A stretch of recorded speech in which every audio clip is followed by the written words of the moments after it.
मैंने सुहाना से कहा कि मैं इस शहर को देखना चाहती हूँ, पर वह मुझे और किशन को कहीं नहीं लेकर गई। अब वह तुम्हें सरप्राइज देगी, और वो भी तुम्हारी मनपसंद जगह और मनपसंद दिन पर। अब उसे पूछोगे तो तुमसे शायद झूठ भी बोले कि मैं तो किशन और कंचन को घुमा रही थी, इसलिए थक गई। देखो ईशान, तुम बहुत भोले हो और सुहाना से बहुत प्यार करते हो, इसलिए तुम्हें मुझ पर यकीन नहीं होगा। मगर एक दोस्त होने के नाते ये मेरा फर्ज था कि मैं तुम्हें ये सब बताऊं। बाकी मानना या नहीं, वो तुम्हारी मर्जी। ये देखो, मैं किशन से डिवोर्स लेने लगी हूं, क्योंकि मैंने सब अपनी आंखों से देखा है। ईशान की आंखें पानी से भर गई। पहले तो उसे यकीन नहीं हुआ, पर बाद में कंचन और किशन की डिवोर्स पेपर देख के उसे गड़बड़ लगी। वो बिना कुछ कहे सुहाना से बात करने के लिए, क्योंकि उसे यकीन था सुहाना उसे कभी झूठ नहीं बोलेगी। ईशान जानता था कि कंचन शायद किशन से डिवोर्स लेके जी लेगी, पर वो कभी सुहाना को छोड़कर जी नहीं पाएगा। सुहाना ही उसकी सबसे बड़ी ताकत और कमजोरी थी। उसने सुहाना से पूछा कि क्या उसने कंचन और किशन को शहर घुमाया था, जिस पर सुहाना ने झूठ बोलते हुए कहा, हाँ। सुहाना की हाँ सुनकर ईशान का दिल टूट गया और उसने क्लिनिक के बारे में पूछा, जिस पर सुहाना ने बताया कि वह किशन की चोट की वजह से उसे पास के क्लिनिक लेकर गई थी, और क्योंकि कंचन किसी पड़ोसी से बात कर रही थी, इसलिए वह नहीं गई। ईशान की आंखें नम थी और वह किशन से उसकी चोट के बारे में पूछने गया। किशन ने जो नाटक के लिए पट्टी बांधी थी, वो जल्दी से छुपा कर ईशान को अपना पैर दिखाया। उसने डॉक्टर से भी ईशान की बात करवाई, जिसे कंचन ने झूठ बोलने के लिए पैसे दिया थे। किशन ने ऊंची आवाज में कहा, मैं और सुहाना तुम्हें एक बड़ा सरप्राइज देना चाहते थे। दूसरे कमरे से सुहाना मुस्कुराती हुई बोली कि किशन सही कह रहा था। ईशान के हाथ कांपने लगे और उसने दुखी आंखों से सुहाना को देखा। सुहाना ने ईशान का हाथ थामा और उसे जल्दी से गाड़ी में बैठने को कहा। पीछे से कंचन कमरे से मुस्कुराती हुई निकली और उसने किशन की तरफ खुशी से देखा, क्योंकि वो अपने मकसद में कामयाब हो चुके थे। सुहाना ने ईशान को गाड़ी वारमोरा गार्डन्स की तरफ ले जाने को कहा। ईशान को अब और भी गुस्सा आया और उसने गाड़ी की स्पीड बढ़ा दी। सुहाना ने सोचा ईशान सरप्राइज के लिए बहुत उत्सुक था। उसने मुस्कुराकर ईशान की तरफ देखा और ईशान ने गुस्से में उसकी तरफ देख के कहा, मुझे यकीन नहीं हो रहा कि तुम मुझे धोखा देकर इतनी खुश हो रही हो। क्या नहीं किया मैंने तुम्हारे लिए? क्या गलती थी मेरी?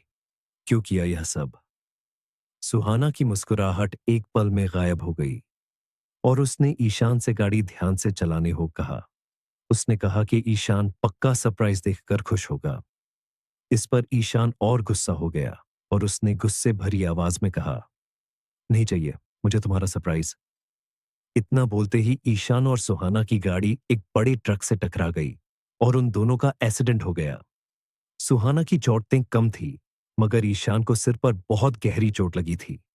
ईशान के गले में शीशे का टुकड़ा फंस गया था, जिसके कारण उसके मुंह से बहुत खून बह रहा था।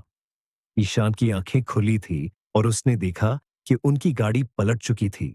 उसने सुहाना का हाथ कसकर पकड़ा और वह सुहाना का मनपसंद गाना गुनगुनाने लगा।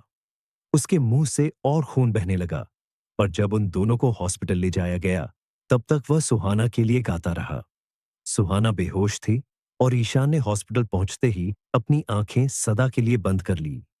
जब सुहाना को होश आया, तो डॉक्टर्स ने उसे बताया कि वह ईशान को खो चुकी थी। सुहाना इतना बड़ा सदमा सहा न पाई और ऊंची ऊंची ईशान का नाम पुकारने लगी। वह पागलों जैसे सारे हॉस्पिटल में सुबह तक ईशान का नाम चिल्लाती रही। किशन ने हॉस्पिटल में सुहाना का पागलों जैसा हाल देखा और उसे एहसास हुआ कि उसने और कंचन ने कितनी बड़ी गलती की थी। उसने सोचा कि काश वह सुहाना और ईशान का प्यार भरा रिश्ता बचा पाता।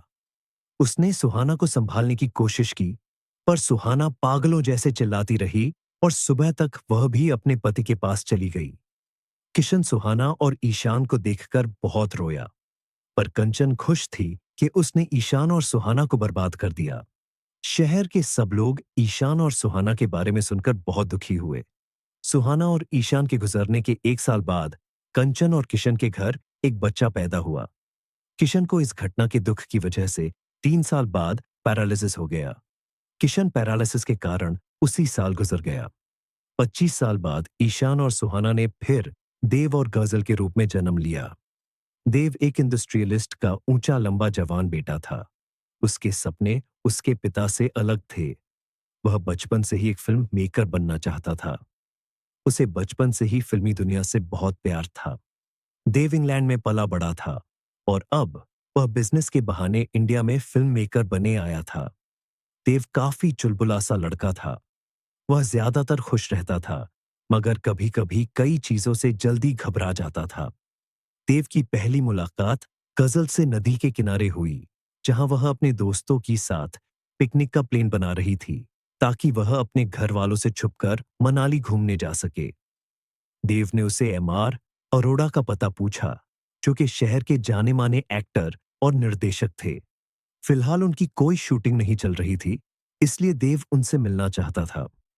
गजल ने देव को अच्छे से देखा और उसके मुंह पर मना कर दिया। देव ने गजल से झूठ बोल के वह उसके माता-पिता को जानता था और उन्हें सब बता देगा। गजल देखने में तो बड़ी तेज लगती थी, पर असल में वह बहुत भोली थी।